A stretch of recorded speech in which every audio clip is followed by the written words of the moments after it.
شالوم شالوم شالوم بيتسب እግዚአብሔር አምላኽ ከመይ ሓዲርኩም ኣንዓኹም صلاح الديني ሎሚ ድማ ናይ መዓልቲ ቃል ሓቢርና ክንካፈል ኢና ሎሚ እንካፈሎ ቃል ከምዚ ዝብል እዩ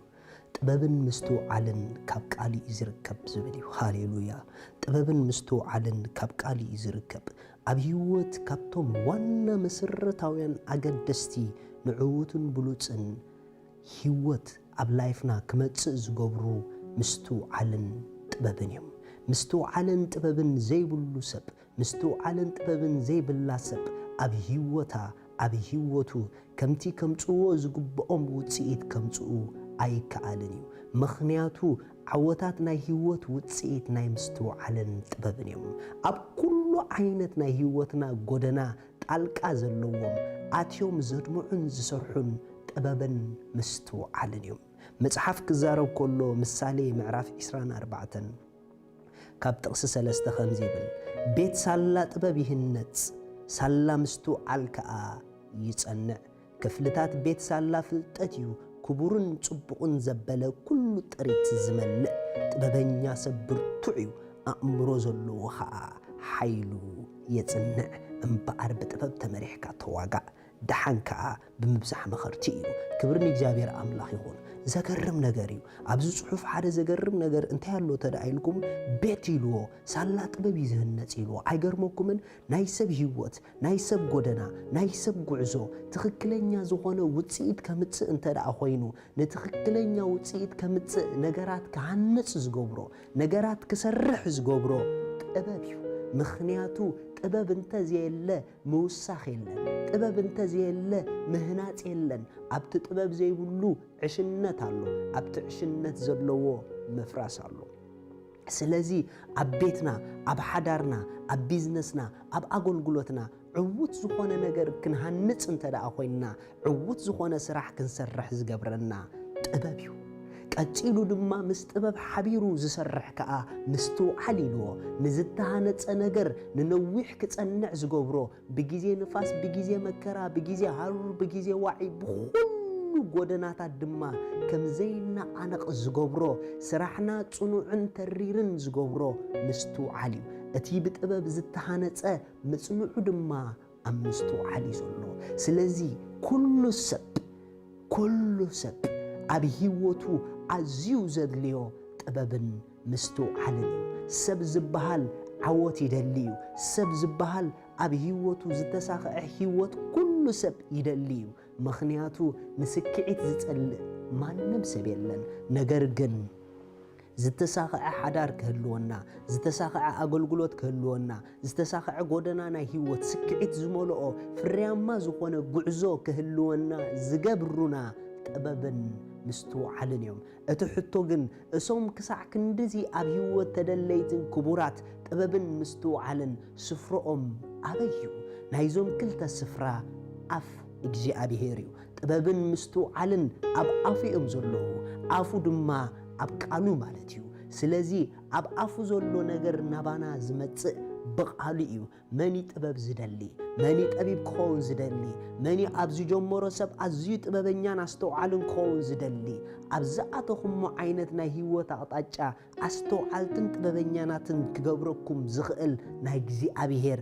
አፊው ነዛ አፊ እግዚአብሔር ዘይ ግደሰብ ንጥበብን ምስተውዓልን ዝነቀፍን ዝጸልእን ሰብዩ ምኽንያቱ ንቃል እግዚአብሔር ዘይ ግደሰሉ ሰብ እንተዳ አለ ኮይኑ በተዛዋዋሪ ጠቢብ ክኸውን ዘይደለ ሰብ ማለት እዩ ክዕሹ ዝደለ ሰብ ማለት እዩ ሓደ ምስጢር ክነግረኩም እንተዳ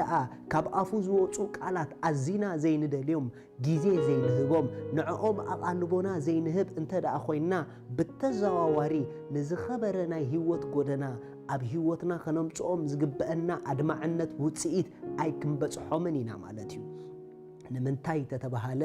በቲ ካብ አፍ እግዚአብሔር ዝወጽእ ቃል ጥበብ ጥራሕ ዝውጽሑ ናይ ህይወት ጎደና ኣለዎ መጽሐፍ ቅዱስ ምሳሌ ከምዚ ይብል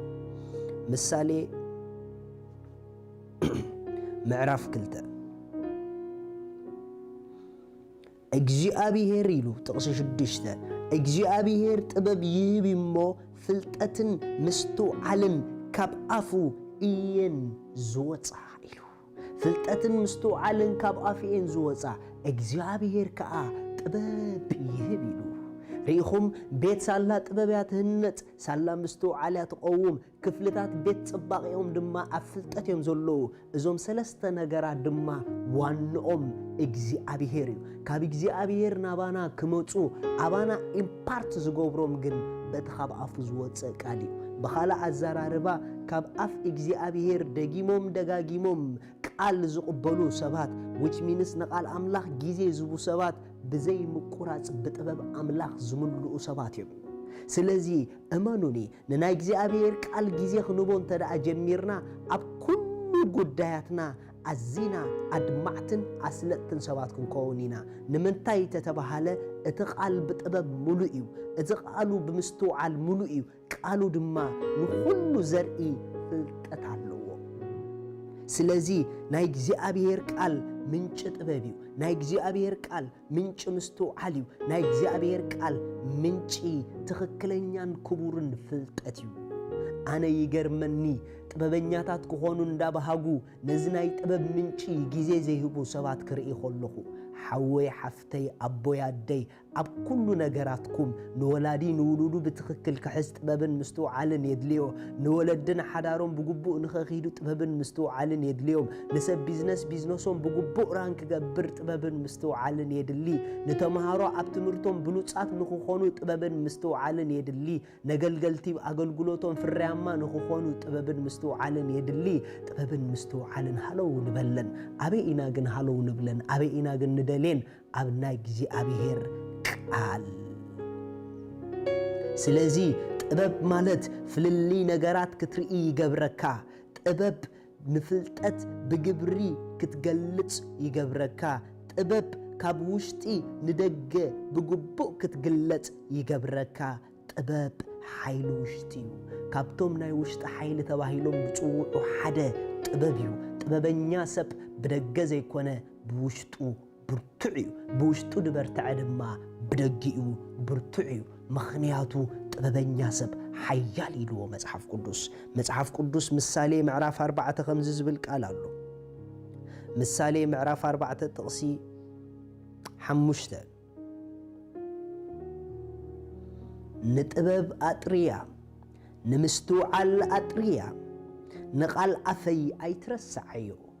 كابون ايتزنبل أي تحدقا نسخ أخذ حلوكا أفكرا نساون كتعقبكا ريخم تباب تحلوكا مستوعالك أتعقبكا نقرقن نتباب كتحلوكا كتعقبكا تدلن تدعخونكا أتريا تباب المستوعالن زتقريو بخمئنا نتريون تتبهاله بتمنشنا تزخونا ناي እግዚአብሔር ቃል مسؤول ጊዜ በመውሳድ ምስናይ እግዚአብሔር ቃል ታይም በመውሳድ አብት ቃሉ ዝፈሰሉ ስፍራ ደጋጊንካ በመርካብ በዚ መንገዲ ንጥበብን ምስተውዓልን ተጥሪያይኻ ርግጸኛ ሆይነ ክነግረኩም ቤት አምላኽ ቤት ጥበብን ምስተውዓልን ሰብ ጥበብን ምስተውዓልን ዝምልአሉ ስፍራ ናይ እግዚአብሔር ቤት እዩ ንቤት አምላኽ ክትኮዱ ኸለኹም በገንዘብ ዘይተምጽዎ በምንም ነገር ዘይትረኽብዎ ጥበብን ምስተውዓልን ክትምሉ ኢኹም ትኸዱ ስለዚ ኣብቲ ጥበብን ምስተውዓልን ዝዛረየሉ ቤት ከይቋረጽና ንረኸብ